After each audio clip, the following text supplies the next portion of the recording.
We cannot stay at this level of stress forever. The City of New Orleans EMS actively works to recruit and hire more employees, regularly posting on social media.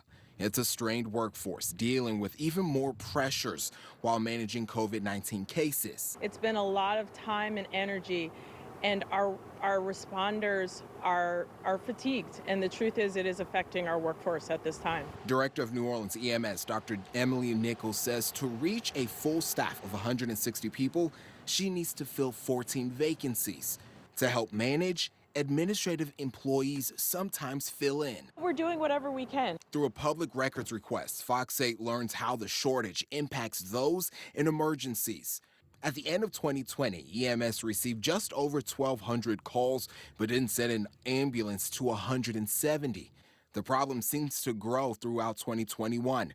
The week of April 4th, there were 1,372 calls. This time, 319 didn't see an ambulance. 2 weeks later, EMS dispatchers took 1,367 calls, but an ambulance never showed up to 318 of those calls.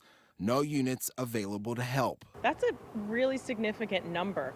And so we are every day moving people around and trying to accommodate so that we can ensure that we have the number of ambulances on the street. Nichols says dispatchers answered these calls and asked detailed questions to figure out what EMS needs to respond to first. To make sure that someone is not getting worse while we're still trying to navigate and figure out how we can get an ambulance there quickly. She says while the number of unavailable ambulances fluctuates, it has gotten worse as EMS loses personnel for various reasons. When you think about the number of calls that we have coming in over a 24-hour period and the time it takes for one ambulance to respond to each call, the numbers just don't pan out without adding increased work to our already fatigued providers. Mayor Cantrell says the shortage in EMS personnel is a major reason why she hasn't issued any permits for fall festivals. You know our city is second to none when it comes to managing large events.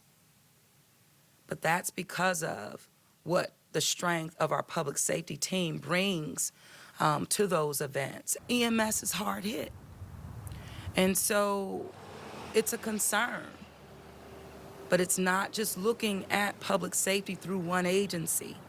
It's looking at public safety through all agencies, which are essential to keeping this city safe during an event. Nichols says before EMS can commit to covering an event, they look at the number of EMS personnel available, along with how many people will attend, the location, and if there's alcohol for sale. All of that has to be considered with every year during every event. And so that's really what we're looking at now and again towards the fall as we anticipate things are going to ramp up. We need to be ready.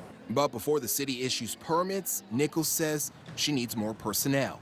Roman Blogan, Fox 8, Local First.